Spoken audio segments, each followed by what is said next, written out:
Okay, history of buttons. So before the 1880s, people made their own clothes. Beginning in the 1880s, there was off-the-rack clothes, kind of a mass production of clothes. And those clothes were available to the masses at affordable prices. So there was a big boom in off-the-rack clothes beginning at that time.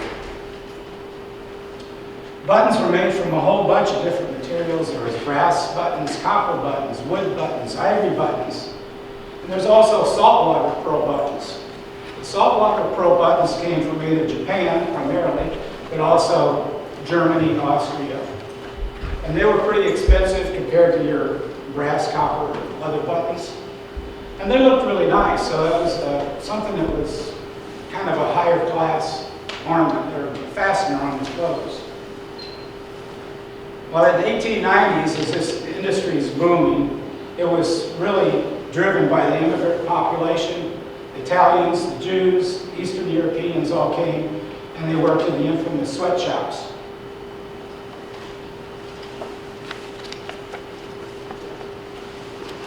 Did I go by one?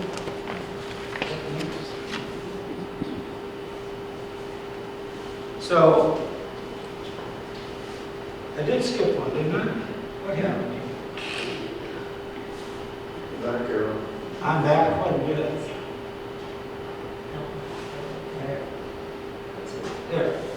So in 1891, John Beppel founded the freshwater pearl button industry right here in Muscatine. He was a German immigrant who worked on buttons and horns over in Germany. He had a single foot lathe that he realized you could make freshwater pearl buttons. So that industry started to boom because there was such a demand for buttons. But freshwater pearl buttons were more abundant, they were easily harvested, and they were really cheap compared to those saltwater pearl buttons. And that really blew the doors off the garment industry, 1890s. Well, by the early 1900s, they had harvested so many millions of mussels in Mississippi that they realized we're depleting the resource. We don't have any mussels left. So the industrialists went to Congress and said, please help us out. This is such an important industry for the U.S. economy. We need a research station to understand how we can help propagate mussels and fish. So in 1908, the U.S. Congress established the Fairport Biological Station. As the resources continued to be depleted, they expanded the area where they got mussels from, and by 1910s, they were getting mussels from 19 different states. The Ohio, Mississippi, and Missouri River basins primarily. In 1931, the mussel research ended at the Fairport Biological Station, primarily with the lack of funding with the Depression. Fish research ended in 1933. The mussel research was shipped or transferred to Fort Worth, Texas. And with the closing of mussel and fish research, the laboratory, which was kind of located here, was pretty much closed, underused. In 1945, German POWs were shipped down here from Camp Algona. So from early April to late November, 810 German POWs passed through here. One of the German POWs did the hand-carved box that's in that display case, and the violin that's underneath that was his as well. And he left the box and the violin for one of the workers here. Michael Reeves has donated that to us. Michael's a Muscatine resident. He lives in DeWitt now. And that was his aunt that was working here as a guard. Her husband was fighting in the Pacific Front at the time. So he's donated that to us for our display cases.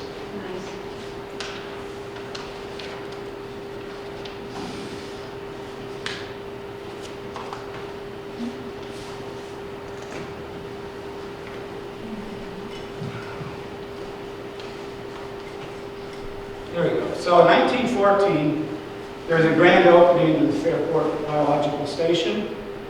The working operations were on the south side of the highway where we are today, and that included the pump house, the laboratory, the tank house, the boathouse, temporary layout, the barn, and all the reservoir and ponds. On the north side of the highway was the living quarters. There was 5 cottages up there, and the high and low pressure cisterns. Today, all that remains is the barn, which is up by the highway, be to your right as you come in, your left as you leave, and the main reservoir. Totally unchanged. Everything else has been sold or raised. A lot of buildings were sold in the 50s. Other ones were raised. The ponds have all been modified in the 50s. The pump house, well, the lab was raised in 73. Pump house was raised in 2021. And this Lucille Carver, Mississippi Riverside Environmental Research Station was built in 2001.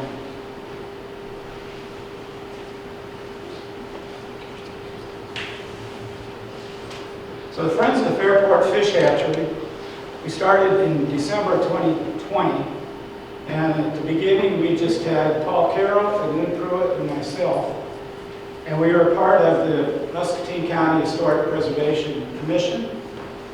We are a 501c3 organization under the umbrella of the Community Foundation for Greater Muscatine. So our mission when we started, it has continued today, is to preserve historic resources, support historic and scientific research at the hatchery, educate the visitors about the hatchery, its ties to the pearl button industry, and inform visitors of the importance of mussels to improve water quality.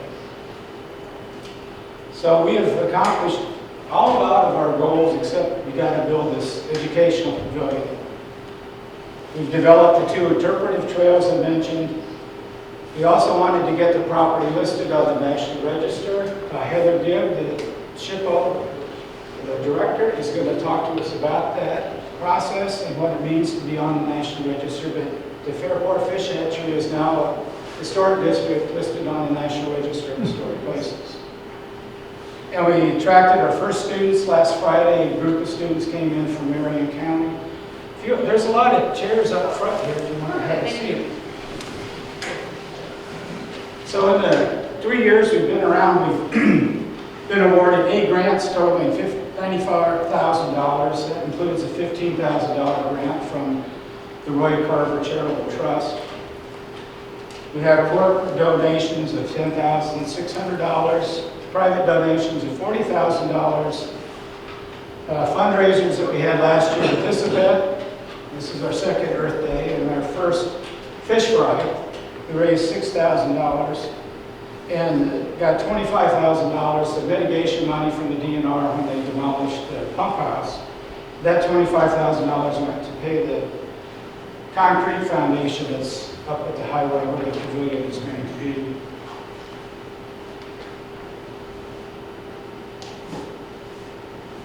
So just a quick summary of the grants. We got a $48,600 reprint, that's resource enhancement, and I forget what it is.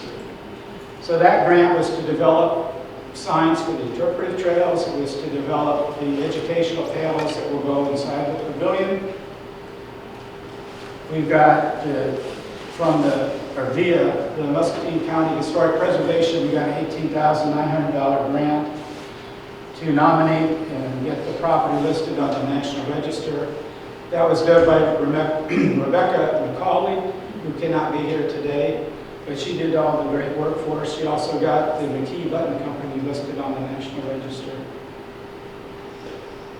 So we were one of 15 organizations in the state of Iowa to get a $2,000 grant for the historical marker, which is right up by the highway when you turn in.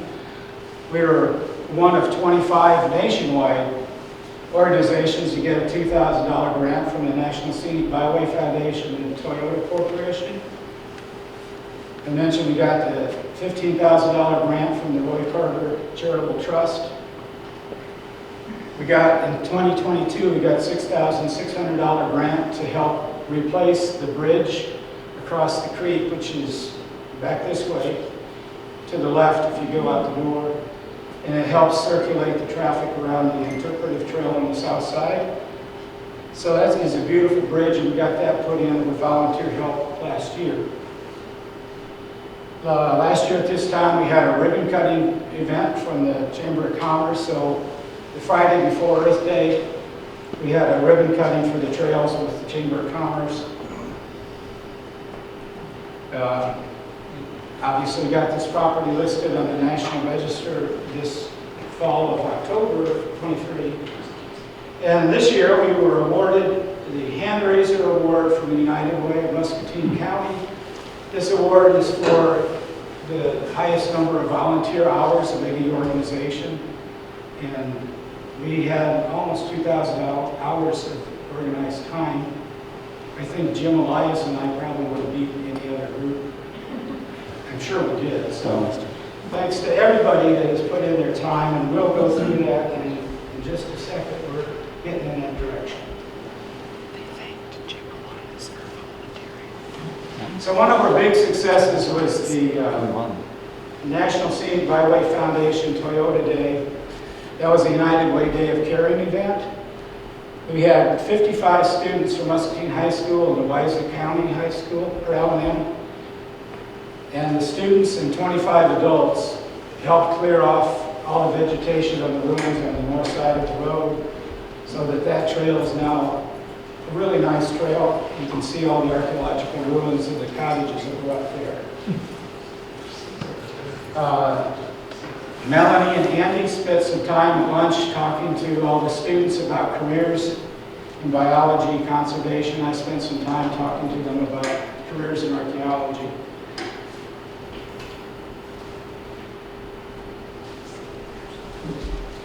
So I mentioned all the clearing of vegetation that was done.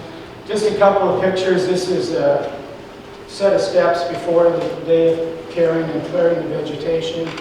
This is what they look like today.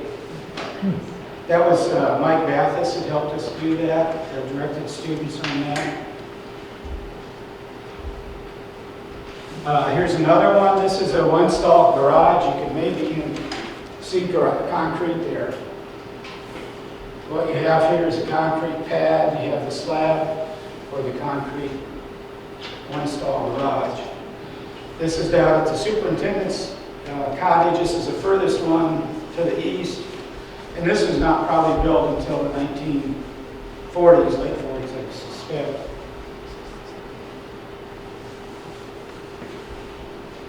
So the trail maps, if you haven't grabbed a trail map, they're on the table back here in the corner.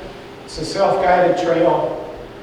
Please grab a trail map and hike yourself around. But to get this trail map, we used a lot of people to help us do this. Gary Whitaker, Martin Whitaker, did all the mapping and drone work.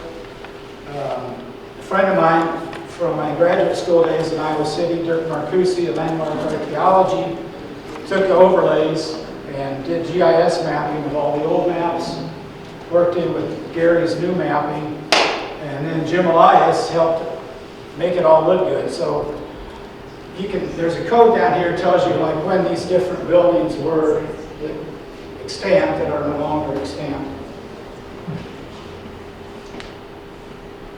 I would say if you don't have time today but can come another time, this trail on the north side is probably, I would guess, a mile loop at least.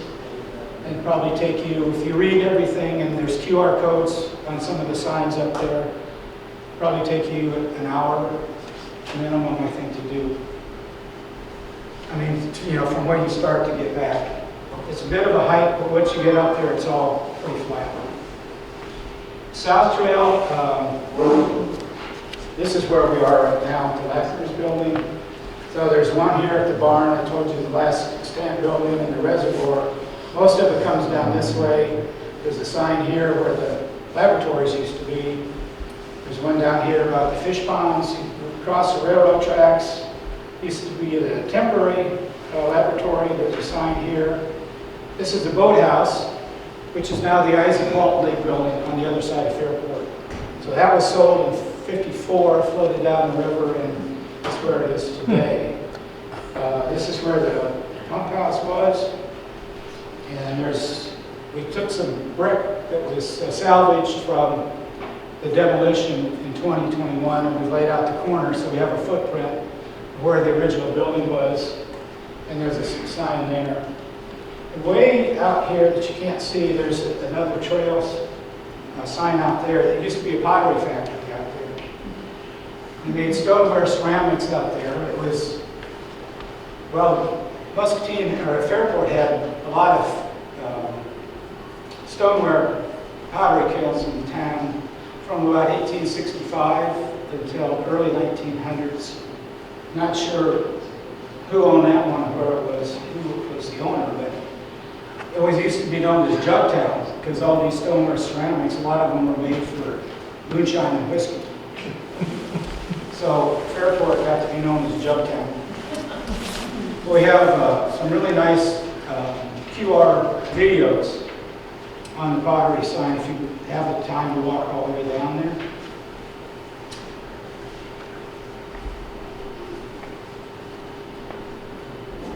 So some of the success that we've had, or a lot of the success we've had really, is based on the volunteers. This is Lynn Pruitt here, Mike Mathis and Vaughn Bonnie helped put up our historic marker.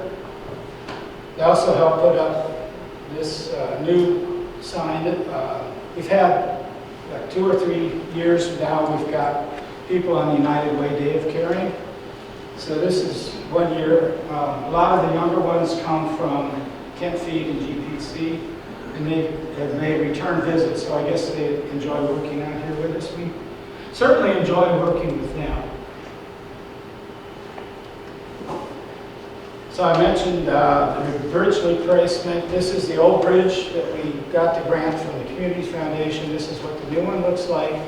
These trusses were salvaged from the interior trusses of the pump house. And we've got a few more we hope to use at the pavilion. This is our ribbon cutting day. Last year, I think we had about 200 people here. Ribbon cutting, I think that was on a Friday at noon. I think we had over 50 people for that. Unfortunately, we couldn't bag last year's ribbon cutting weather. So last year, we had some snow.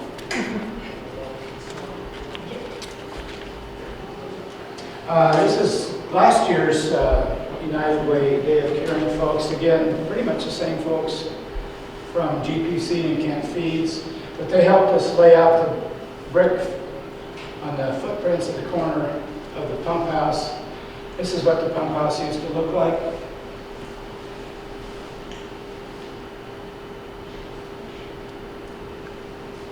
So our future goals is to continue to attract students from Iowa and Illinois, come to the fish hatchery and learn about all the stories we have to tell them. I mentioned we're having a fish fry fundraiser on June 14th. Everyone's invited to that. One thing I'd like to do is conduct some remote sensing activities to try to find the location of the blacksmith shop. So we have a new temporary sign we just got back from our veneer graphics people. It shows where the original temporary pump house was, and about 90 feet to the east of that is where the blacksmith shop was. That was raised in 1931. But I suspect there's going to be some good archaeological features, subsurface ruins of that foundation. So we're going to try to do that. We need to purchase some plaques to recognize the historic district here, so we're going to get a National Register plaque. And we also want to have a plaque to recognize all the corporate and private donors that we've had. Down the road a bit, we want to try to construct an observation deck. There's a pond out here that's not much in use. Andy's been wanting to start raising mussels in there. And with some of the materials that are left from the demolition of the pump house, we'd like to build an observation deck over the top of the pond so students can come out and do a hands-on about raising fish and mussels. And Paul is on the commissioned for the Great River Road of Iowa. And once we get this pavilion built, there's a good chance we could get this as a heritage center on the Great River Road.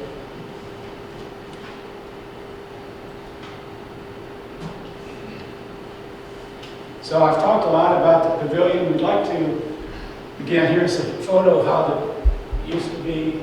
We've salvaged all these sandstone arches, the bullseye blocks, the door arch, and incorporate those into the brick facility that we'll build up there on the foundation. So inside the pavilion, we're going to have these new educational panels that will be unveiled later today. We have a timeline, a 6-foot-long timeline that's in the classroom right now. You can look at the timeline. It gives you a quick history of the mussel industry and the hatchery from 1890 to today. So we've raised about $55,000. The DNR put in $25,000. So we're somewhere between $10,000 to $15,000 short of getting enough money to build a pavilion. So we are asking for all donations, buy t-shirts, tokens, whatever you can to help to contribute, get us to the goal. One thing I need to kind of mention is the urgency of getting this done. That $15,000 grant from the Carver Trust, it actually expired last year, and they were kind enough to give us an extension. So we've got to get something built this year, or we lose that money. So if there's any way you can help us out, please do so. So, as I said, this is all built on volunteer work. I don't see Jim here, but again, Jim Elias has went through it, Paul Carroll. The DNR staff includes Andy Fowler, Melanie Harkness, Adam Thies, Randy Schultz is over at Lake Grafton. He used to be Andy's boss. He was trying to get here today, he couldn't make it. And Michelle Wilson, the director of the DNR. The Community Foundation staff has been outstanding. Amy just left, but Amy Henson, Duncan Snyder, Jamie Leza, Charlotte Schaefer, a whole bunch of people have been great. Same with the community, or the Chamber of Commerce. We're missing Hannah Howard, who was our kind of ribbon cutting ceremony MC last year. But Rebecca Paulson, Dina Ferreira, and others. Muscatine County Historic Preservation Commission, I don't see anyone here except Bill. And they've been very supportive throughout. Gary Whittaker's been fantastic with his help throughout the project, donating his time and his workers' time. It's been great. Janet Hopes is back there in the corner. Janet has been an artist for the murals on Hauser Street. We're going to finish that up this year. We got another grant from the Muscatine Art Center. And so our theme for the last panels to finish that up is to show the river from the same perspective and how the river changed over time. So we have a like 1880 view of the river, sandbars, snags, trees, like steamship wrecks. Then from 1880 to like 1930, where they started putting in wing dams and changing the hydrology of the river, so you've got a faster flowing channel between the wing dams, slower slack water behind the wing dams, so it's collecting all the silt and changing the bed where the mussels would live, while the middle is being scoured out by a faster channel. And then we have the last one, 1935 to today, where you've got the lock and dam system there, and you just have a series of pools that are regulated by the Corps of Engineers, which has totally distressed the ecology of the river. But we've had, like I mentioned, Mike and Vaughn have been really active with us. United Way Day of Caring, Dustin Joy has been super to help us out throughout the process. And Dustin's here. Muscatine Pollinator Project, Dave Cooney, John Cook, and others. The corporate donors have been Kent Corps, HNI, CBI Bank, Hills Bank, Northern Filter Media. Thanks to Dave, you can see our rice week. All the students from Muscatine and L&M came out. I think we might get them again this fall. We're going to have a bunch of Muscatine high school students on May 1st coming. And Michael Reeves, I don't know if Michael's here, but he is the one that donated the violin and the wooden box. So I'm just about done here. So here's questions of how I may contribute. Write a cash, check, or credit card to the Community Foundation of Greater Muscatine. There's a QR code link on the Community Foundation's website. And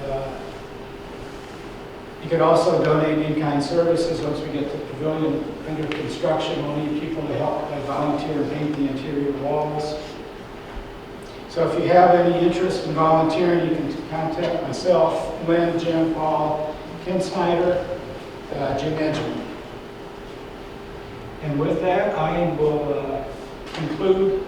Thank you all for your attention. We've been able to accomplish so many great things here, as you can see from Sandy's presentation. Historically, the hatcheries here have kind of been written off, I think you could say. A lot of times, I know the previous hatchery manager might agree with me on that. We always have tight budgets. It may surprise you that we don't get funded in the Fisheries Bureau. We don't get funded by the state tax system. We actually get funded solely by fishing and hunting licenses and excise taxes that hundreds of fishermen pay on the equipment that they buy. So that's how we get funded almost entirely. So it's hard to keep a 110-year-old facility up and going. I thought I'd start today. I don't think I'm going to do more of a technical demonstration or presentation on some of the fish work we do around here. If anyone wants to know about that, please go over to our stand over there next to our hatching building. We have fry, actually, you can witness hatching for our walleyes coming out there. And Melanie and Adam can tell you all about some of the operations that we do around here. What I was going to start with today is actually a story of Sandy and I, how we first met. And one of the first tasks that was put on to me as a new hatchery biologist here was to initiate a public meeting, and that I was tasked with explaining to the public why we needed to tear down that historic pump house here. And as you can imagine, I might not have completely agreed with that, but I could understand why my supervisors were telling me to get behind this plan. And so here I am at this public meeting trying to explain to everyone why we should demolish history. And then on the opposite side of the table, I have a career archaeologist that might have a slightly different take on that. And so, it might not have been a match made in heaven right at the beginning. We're coming from different sides of the table. But I think Sandy and I, we communicated well, and we had that open communication. And I think that transition from then to now represents an excellent story for the hatchery and the Iowa DNR, from potential adversaries to collaborators, and all that we've gotten done. If you look at the mission statement of the DNR, and I apologize if I've kind of taken this line with a few of you before, it's something that's kind of clicked with me over time. I never used to think about it this way. And maybe I'll back up first. Does anyone know Jim Gaffigan? He's a comedian that my family kind of relates with him well. I have a kind of a larger family of 4 kids. He has a family of 5 kids. And he has a lot of his comedy is about him raising all these kids. And one of the lines that I always thought was funny, my wife and I already thought was funny, was someone asked him, what is it like to be a family of 4 and then have a 5th child? And his statement was, imagine you're drowning and then somebody hands you a baby. And so, it's hard. It's hard. And when I normally thought about strategic plans and mission statements, that's not something I ever really thought about. Because I always felt like, around here especially, we're always drowning. Or in my own personal life, with raising 4 kids, you're always drowning I'm not going to worry about strategic plans until you kind of have your feet under you and you have your nose above the water.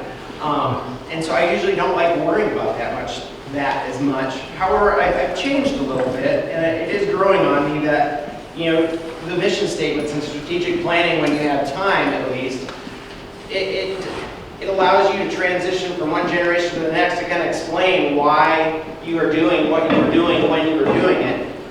And so the mission statement that I would be in are, and you know, I haven't changed that much. I don't have it memorized. I still have to read it out.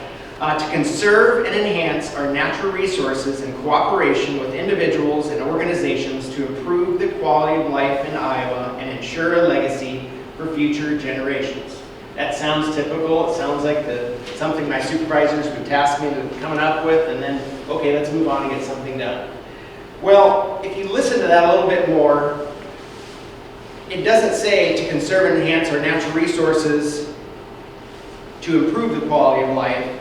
It actually puts in there in cooperation with individuals and organizations. It's a tacit admission that we can't do it by ourselves. And if we look around the room here, or in the back room there, so I don't see everyone here, you know, we have the State Historical Preservation Office here that's helped us get this listed on the National Register. We've had the Friends Group and Sandy's work and Paul's work and Lynn and even the former hatchery manager here. How many times have I leaned on him to ask how to get something fixed here at the hatchery? All of this cooperation is how we've accomplished so much here.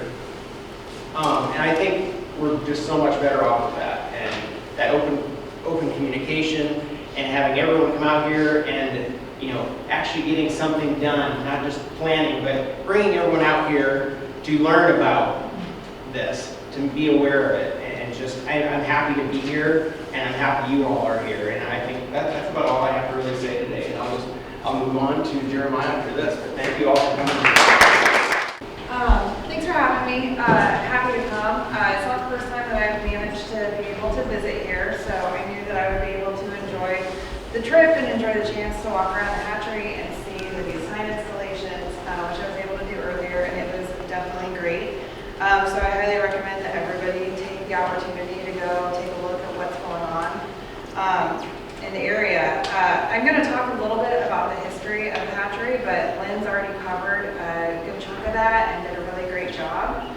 So I'm really going to focus on what it means to be listed on the National Register and kind of how you can go about doing that, or why you might be interested in doing that, what it can and can't mean. So in the State Historic Preservation Office, and I am the State Historic Preservation Officer, we have around 9 to 11 people, depending on how fully staffed we are at any one given time. And we have a lot of different backgrounds within the office. I myself am an archaeologist. We have other archaeologists, we have architectural historians, and we have architects. So we're ready to look at a variety of different properties. Our historic site inventory has over 137,000 records on different properties across the state. So if you're interested in whether or not a house or a property or something that you have interest in or appreciation of, feel free to reach out to us and we'll see if we have any information on that. I'm going to put in a caveat. We did send off about 1,700 boxes of paper to be digitized, so it will be much easier to share it with you soon, but right now there might be a little bit of a delay as we get the information to you, but all in the name of being able to provide better service to everyone who's interested. Of those 137,000 properties, about 2,400 plus are actual National Register nominations. So not as many nominations out there as what you might think. Nominations can be very simple, they can be very complex. They kind of have a whole spectrum that you can go across. Of the 2,400 nominations that we have, about 375 are actual historic districts. Historic districts can be a variety of sizes as well. So you can have something from only a few buildings to a historic district with 250 buildings. So, you know, what it is based on the history of the place and the property that you have in front of you. So with the Fairport Biological Station Historic District, which is a mouthful, I'll probably just call it the district after this. It was listed on October 30th of 2023, and it was definitely a project. I was able to work on that nomination And I was excited because my background is actually my first degree was in zoology. And so I was able to become really interested in not only understanding how animals are out in the environment, but how people are interacting with those throughout time. And so I think the history of this district, it really speaks to the care and concern that people have about the environment and the relationship that the city of Muscatine and Muscatine County has with the river in a variety of different ways. So the period of significance here is a long one for the district. It's 1909 to 1973. And one of the first things that you try and figure out for a nomination is when was this property important? When were the events happening that we care about? And really try to identify that. It's significant for its association with events that made a significant contribution to the broader patterns of conservation and science. And the way that those contributions were made changed throughout the years as the property in the district evolved in response to changing concerns, funding, and interests. Right now, the district itself is about 60 acres. It's fairly complex. It has 7 contributing buildings, 7 sites, and 25 structures, of which some are the ponds. So there's a variety of different things to be able to go and see and look at. All of this kind of changed though because the district integrity of the pond structures and everything there doesn't quite tell the whole story, and sometimes you have to be able to look for the things that are still a little bit buried, like the blacksmith shop, and understand some of the buildings that were lost along the way. And so I think that's why the kiosk and the trail is important to speak to the whole district, because it's not just the buildings that remain standing today. The Fairport Biological Station was established in 1909, as Lynn said, in recognition of the fact that there was a change in the mussel population. It was one of the first really good examples of the collaboration between both science and industry and looking forward to tackling a problem. So I thought that was fascinating that it wasn't a one reason situation. So it wasn't one group coming along and saying that this was something of concern. It really was a variety. And so research on the mussels continued up until about 1930 when it shifted to focusing on fish propagation. I know not many people can say that the science of mussels and understanding how mussels work within a river system might not be the first thing that they think of, but I personally was very excited to see this nomination come in and be able to learn more about Muscatine's history, both in the built environment, but also in the river itself. So yes, it allowed me to be a bit of a nerd about mussel life cycle and history, which I'm sure if you talk to my colleagues at the State Historic Preservation Office, I probably enjoyed more than them, as they got to listen to me tell them all about the life cycle of a mussel at somebody asked a fairly simple question at an office meeting. I highly recommend reading the historical analysis of mussel propagation by James Pritchard. To be honest, I think I've read chunks of that multiple times, and I think it's a good way to look at some of the things that were important to the community at the time that research was occurring. So there were major periods of development that were occurring here at the district. You can kind of see it in chunks of time from 1910 to 1930 to 1950, or in the 50s, as buildings and structures were added to support the area's activities. Part of what made this so important was that, especially during the 1950s, and as fish propagation increased within the hatchery, they weren't supplying fish to just folks here in Iowa. They were focusing on federal waters and locations in areas of Illinois and Missouri as well. So this is an area, this is a place that's touched on more than just the immediate surroundings and became part of a larger network of research and collaboration. So talking about that a little bit, you can tell that I appreciate this property a lot. What does that mean when it comes to being listed on the National Register? So the Fairport Fish Hatchery remains in active operations. It's been a location with, and it's an example of a district that's had significant changes throughout the years. And it continues to support this similar contribution to conservation and science today. That's why we're here right now, is continuing to show the significance of this property to the community. The development of the property, to what we see, reflects the historical choices that were made. It reflects the life history of not only mussels in the area, but also of this property. And so part of what a National Register nomination is there to do is to capture the parts of this that were significant and to tell that story and identify some of the choices that were made in the past that leads us to what we have today. So if you're looking at whether or not a property might be something that you'd want to list, one of the first things that you want to do is to look and see, is the integrity of this property still here? Does it have the same feeling? Are there the characteristics that allow you to stand out and look out upon the ponds like you can here in the district today and see and understand and have that sense of place in the past that you might have experienced?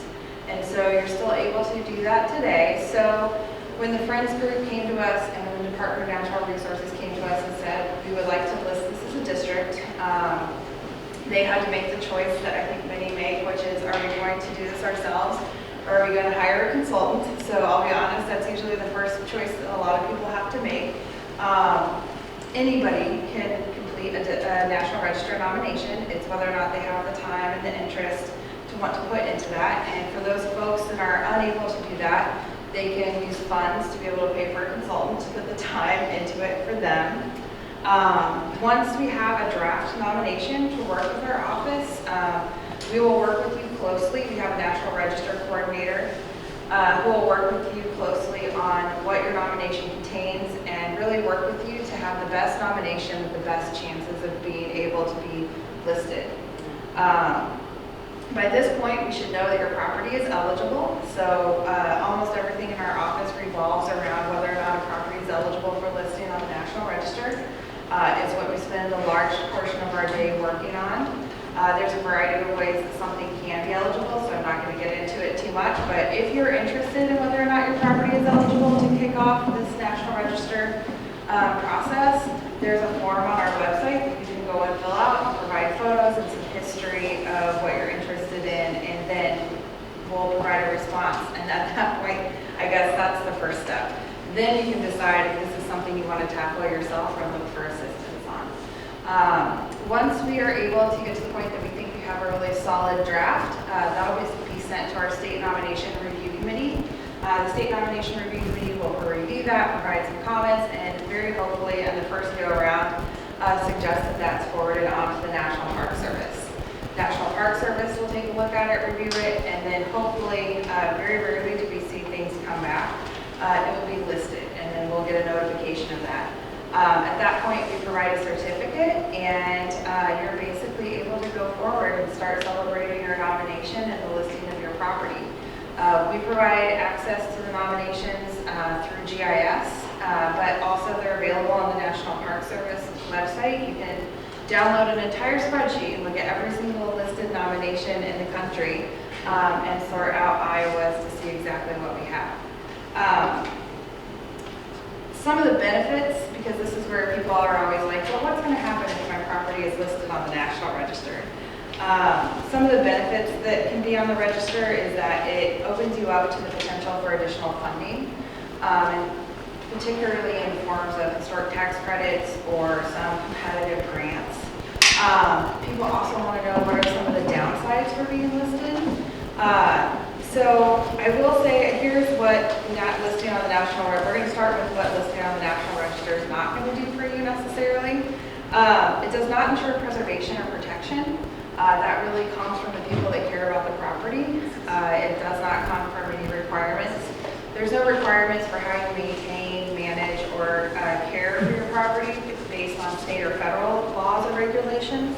I highly recommend, if you are interested in owning or own a National Register listed property, to reach out to your local Historic Preservation Commission or your local government to see if there's any ordinances that might say what you can do with a National Register listed property.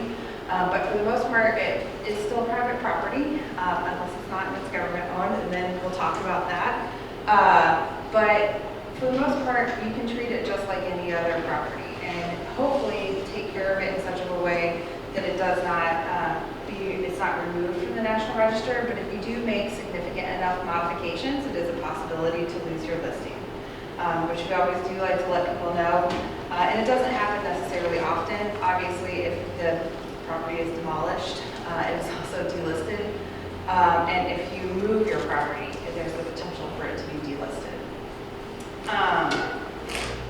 But benefits. So like I said, it opens you up to the potential for additional funding. People oftentimes are interested in state and federal historic tax credits. It also can be a useful tool for planning. So I've seen bits and pieces that I recognize from the nomination and some of the information that's been available out on kiosks and what Lynn was talking about today. So if you have a district or if you have information about your property, it's there that it's something that you can turn to when you want to be able to promote it, or let's say there's going to be a federal project, or whether it's federal funding or permitting or whatever, it's there as a piece of information so you can identify how that project might impact your historic property. The other pieces or places where this really falls into play is the National Register is primarily just a way for the country and for your state and for your local government to say that this property is important not only to you as an individual but also to your community. And so that in and of itself is the designation.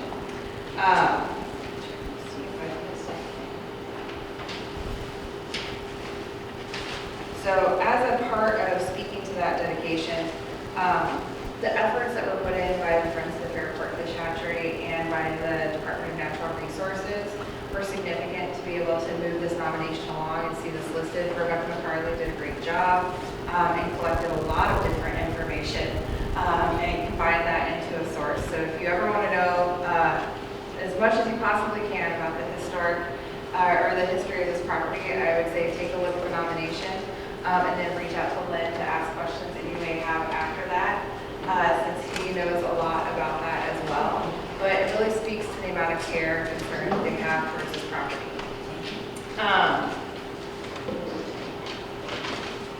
Does anybody have any questions? Because I do feel like I've thrown a lot of information at you about National Register listings, so I know we haven't really had a question opportunity for this, but I'm going to open it up for them right now. Are the like Spirit Ranger before Rathman or any of those on the National Register too? You know, I should have looked that up before I came today. I haven't. We do have other similar types of properties that are listed, but I don't know about those specifically. Muscatine County and Muscatine have done a really great job of listing properties and doing survey within their areas. So I would say if not, there's probably the information to begin to investigate whether or not they could be. One of the earlier ones was the one in Manchester, and they were initially kind of tied in with the button industry as well. So that's a possibility in Manchester. There's more properties out there that are eligible for listing than what are listed for sure. And I always like to point to the amount of archaeological surveys. So if you think about it, sometimes it's easier to see, to look at what's above ground and say, could this or could this not be listed? But archaeologically, very little of the state has actually been archaeologically surveyed. So there's the opportunity to find properties that could be listed out there everywhere. And a lot of the times people don't think about the properties that they see every day as being important enough to be listed on the National Register. But sometimes it's the most important piece is to tell the stories that people might not immediately think of. It's the people that haven't been written about in the past. It's the people that haven't been given that promotion and have their stories focused upon in the past that can be sometimes the most important to both protect and to see listed. And we are seeing a shift in the trend towards doing that. And I think not a lot of people are going to think of the pearl button, mussels, and fish hatcheries as being the first thing that you want to see out there listed, but you can see how important it is to this community and how much it speaks to your history. And so that's why it should be enlisted and why it's important to be able to talk about the nomination and to share that information. I'm definitely used to talking more to people that are under the age of 18. I think we've got a couple of those in the back, so I feel like I'm going to concentrate on my main man right there because that's my wheelhouse. I also don't do well in situations where I'm just talking to you, because educational research tells us that the more that you are just sitting and listening, actually the less you retain. So I want you to do a little bit of talking for a second. I want you to lean to a neighbor, and I want you to discuss in 30 seconds the most influential moment in your K through 12 educational experience that you can remember. Now, if you're me, and I'm going to steal this so none of you use this one. If you're me, it's like Friday double meatloaf from the lunch lady day. So, like, don't use that one. You know, I'd really like you to think like math, science, social studies kind of thing, maybe reading, something like that. But 30 seconds, lean to the person next to you and discuss what you remember from your K through 12 educational career that was like that moment of like major influence. So like if I'm talking about main man Andy, I bet it's something to do with environmental studies because he's a research biologist now. But think about what that would be. 30 seconds, talk to me. What was the most influential thing? I can think of some, but you know, they won't know technique then.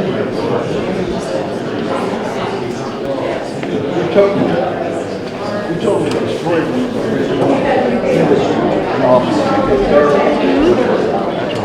I'm going to bring it back in about 15 seconds.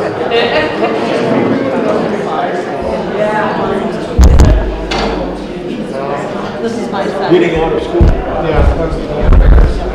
going to come back in about 5 seconds.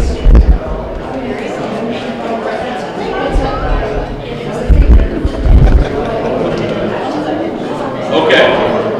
Take a leap of faith for me. I need someone to share what that moment was. I need someone to share that. I'm actually going to ask for a couple maybe, but give me someone, tell me what was that moment in education that was majorly influential for you? Sandy.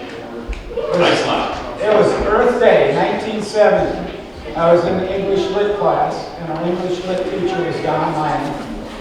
He was from Iowa City, a writer's workshop, and he spent the whole day talking about Earth Day. And I have been in Earth Day since 1970. Super ironic even today. I like that. I like that. Who else? Third grade science class, we got to dissect gizzards and livers of ducks. Perfect. Thank you. Who else?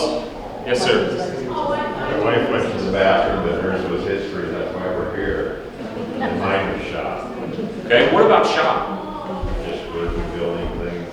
Is it fair to say that was largely because of the fact that you got to do it? Correct. Correct. And in your case, was it largely, I mean, third grade, I don't remember my third grader other than that was like snack time and maybe a nap in the afternoon, but you have a better memory than me. Was it fair to say that yours in third grade was the fact that you got to do the dissection, the fact that you got to experience it, right? So what educational research has really taken a good turn post-COVID. I was a principal during COVID, so like I can honestly say it was the worst educational experience of my career. But the big turn after COVID that was positive was a lot of educational research was done in how you retain information, right? And we all know that research without having it being done. Sandy knows that he was influenced by Earth Day because it was something important to him that he was passionate about. You remember that event because you got to do something. Yours was because it was probably hands-on and you got to create what you wanted. Places like the Fairport Fish Hatchery, as I see them through my lens of strictly like education, because I'm not a research biologist like Andy, and I'm not like most DNR folks that are super, super smart at their field of study. Mine is how we get kids to retain information, how we get kids to be passionate about something. And the way you do that is put something in their hand, you make them curious, you let them be a part of the learning. Because I bet you, out of all the people in here when you discussed that, did anyone say that the thing that was most impactful to you was taking notes in your notebook and taking a quiz on Friday? Did anyone say that? I've never had an audience tell me that their thing was like, yeah, note-taking Thursday, quiz on Friday. Like that's never been the response. And so I'm a big believer, and educational research would support this, that having opportunities for students to make things relative, to put things in their hand, for them to see them in person, for them to have what we call inquiry or project-based learning, where they get to drive the questions, they get to be the one that decides what I build, they get to be the one that kind of sees what it looks like when you cut that. I can't remember what you said you cut open on dissection day, but I'm sure it was cool, right? That is how you have long-term impactful learning.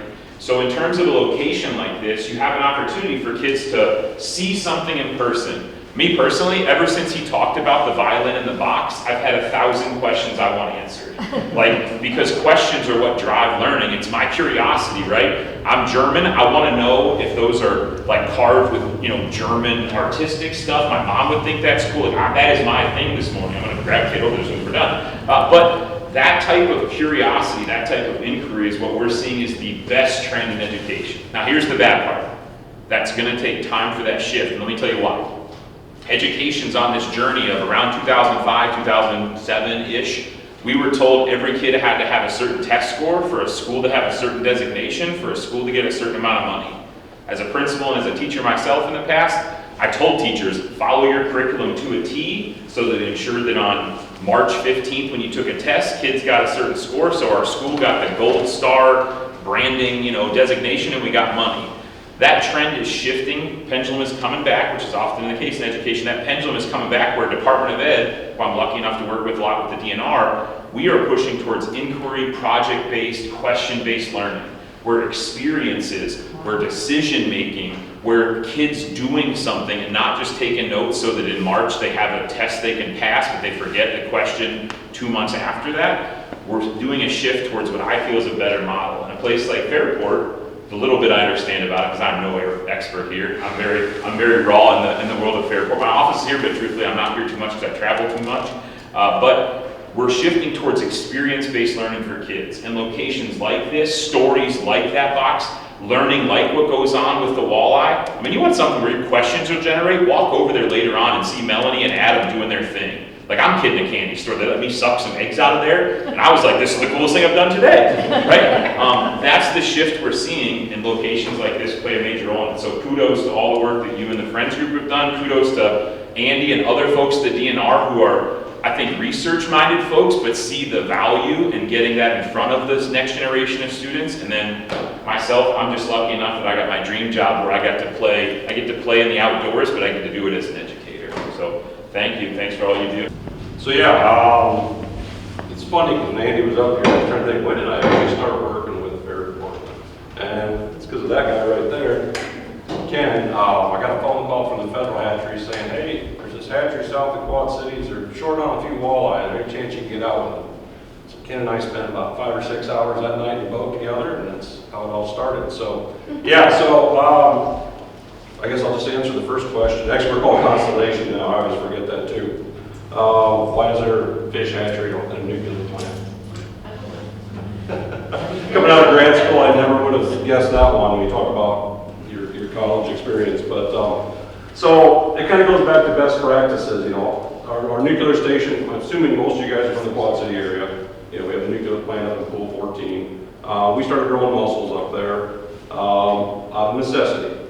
You look at industry, and I'm tying this in with industry and natural resources. Not your normal relationships here. But we had a fish hatchery up there, and for some permits, we were working on freshwater mussels, which is the Higgins eye in particular, which is your federally endangered ones. We have a lot of them up by us. And so it was one of those things where we have a fish hatchery. If you guys are familiar with the mussel life cycle, they need fish to attach for a little while before they drop off, become juveniles. Well, it makes sense, let's learn it. So I will tell you, I still do not speak in Latin when it comes to names to mussels, so I'm still a fish guy. I haven't completely transitioned to a mussel person. But that's where it all started many, many years ago, almost, actually it's closer to 20 years now. Just trying to get industry involved in natural resources is a handful. Kind of going with what Gus was talking about here. You really got to get people to experience it. What I do is I take our site vice president, who I've had many over the years, some of which, nature is a golf course with a couple Canadian geese on a pond. Take them and their family out, we go out the Cordova bed and we go polywater. So some of you may be familiar with that. Basically, you're going to go out in your shorts and your old shoes and start digging for mussels. I've gotten more value out of taking people out, getting them dirty, getting them muddy, people that have never touched the river before in their entire lives, to get them to understand the importance of mussels. So that's kind of what I'm going to talk about here real quick. So what is the value of mussels? We've been talking a lot with the button industry and different things, but Fairport was basically designed to recover freshwater mussels. And I've got a lot of ties with them that I didn't realize until I did a bunch of research. But mussels, their utility in the water is their nature's natural water cleaners. And as an example of a freshwater mussel, regardless of the species, over its lifetime is going to filter about 30 to 50,000 gallons of water. That's a little bit of water, not much. But when you put things in perspective, last year I stocked 10,000 mussels. Well, that's 500 million gallons over their lifetime. And that's just one stocking. Historically, back when the mussel was really being targeted for the shells, you were looking at 100 mussels per square meter. So you're talking about the filtering capacity of mussels, the cleanness of the water. You're talking, drinking water, quality water after it's gone through these filterings. And there's a lot of examples, and you want to hear talk science, I can talk about that with the Illinois River and Chicago moving its waste from the Lake Michigan and what it did to the mussels, those kind of things. There's a ton of science out there, but really what it comes down to is an understanding why are mussels important. The utility of buttons, yes. Cleaning our water. When I talk about our site VP, he's a golfer. He's not going fishing. He doesn't touch the water. It looks pretty when you drive by, but that's about it. But clean water is something you can usually get everybody to agree on is important. And you start explaining those things. And there are models out there, especially for natural resources. If you want to recover something, you have to attach value to it. Whether it's white-tailed deer, or this morning with turkeys. I was out chasing turkeys this morning, taking other people hunting. Once you establish value with a resource, now you put your time, now you put your money into it, and those efforts will then grow benefits. That's really what you've got to do. So the educational component for me, the history is great, and you have to understand the history. And the funny part with my favorite story with this hatchery is I grow alligator gar, which are not native to this region, but they are for southern part of Illinois. And we also want to grow yellow sand shells, which is a state listed species for Iowa. Well, their host fish are gar. Well, nobody has gar. Nobody grows gar in a hatchery. Well, I got alligator gar. All right, well, I'm sure that those, the best. And I did the research. I went back 30, 40 years. Nobody's tried that. All right, let's try it. We did it, super successful. We were shipping yellow sand shells all over the Midwest. And then I pulled out Harriet Carlander's 1953 book, it's the History of Mississippi Fisheries, or I forget what it is. I got an old paper copy. Flipping through that, I'm like, wait a minute. And I did a little more research, and I was wrong. 97 years earlier, they had done that here.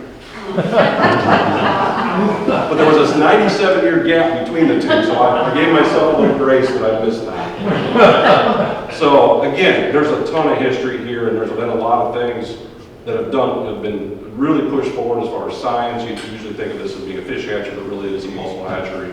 And the cooperation between all the different groups, and and the giants of the industry, Coker and all these guys that were here. You forget, the people that came through here, that built all those things that we take for granted today. Just like you mentioned, Ken, if we have these pillars, we can go back and say, where is that buried? Because you buried it 30 years ago, That's the important part of history. We can't forget that, we have to understand it. But as we move forward, like we talked about, is the educational component. Because once you get that educational component taken care of, whether you're a fisherman or a turkey hunter, or you just like to go out kayaking on the river, everybody understands the value of that clean water and the importance for all different resources. Now you can get everybody educated on that, everybody can get behind it, and those things will be recovered. But again, you got to derive value to it. Mussel beds as a whole. If you're a fisherman, if you're a walleye fisherman in particular, you know all about mussel beds. You usually know where they're at. And I've actually used walleye fishermen to find mussel beds because that's where the walleyes are going to be. That's where your crayfish, your microinvertebrates, you name it. Just because you got a mussel that makes a button, it does a whole lot more when it's out in the environment. And those are the kind of things that we have to do. And I can tell you, Melanie's out there. We filmed last summer here at the Fairport, and you were here too, for the fashion industry. That was a new one for me. With PBS, again, you never know what you're going to be tied to, in the history of buttons. But again, it all comes back to one thing. Do you establish a connection with it, which is what we talked about, that hands-on? If you do you establish value? If you establish value, then you'll put your time, effort, and resources into it. From the industry standpoint, how do I do that? Well, what's it cost to filter 500 million gallons of water? Probably ask Iowa Public Water or Iowa American Water, what's it cost? What's it cost to put the muscles back in there and do the work for you? Oh yeah, and there's that other benefit that they're endangered and they fish habitat, and there's a lot of other stuff. So again, sometimes you have to speak multiple languages. I work in a nuclear plant. I speak fish, I speak nuclear, I speak English somewhat, and a little bit of Spanish. But usually it's fish and nuclear that are my first two languages. You've got to find those connections, build that education, get the kids out here, allow them to touch. We had when they opened the basket, those are federally listed species. How many people have touched a federally listed animal? Not many. We've got them here. You can come see those. That's going to make the impressions when you're 5, 6, 7 years old. And really, by the time you're 12, those are the formative years. If you want to really appreciate something, you got to do it. My kids are spoiled. They've done all the big fish and the deer and all that stuff. They think that's the norm, and I try to explain it to them, but it's not. And my son didn't get a turkey for the first time this year. He's killed 3. He's 13. We went to a hunter safety course, and he was the only one in there that ever harvested a turkey. And then all these 17-year-old boys want to talk to my 12-year-old. He was the coolest kid in there because he experienced it and he didn't realize it. That's when we got to get that out. We got to have more kids experience these things because they're there. You just have to, sometimes you have to physically force them to go out and see it. And then once they make that connection with it, then the game's over and you go on to the next one. For my job, I try to get animals off the endangered species list so I can go on to the next one that needs help. So we're not sitting there spinning our wheels. So again, thank you for listening to that. If you have any questions, I'll be around. But if you get the chance, go out the river and experience it and take someone with you. What you can do for us now is help spread the word. We've created a site here where a learner of all ages and all expertise can stop in, whether there's staff here or not, and learn something. And we just encourage you to take a few of those trail maps, and if you visit with people or leave them at the coffee shop, get people here. The last thing I want to say is I've gotten to work on a lot of good community projects with good people, like boat shows. And the ones that are successful have a leader. I just can't say this enough. You got to have a champion. That champion might be the leader that makes it happen or the money champion.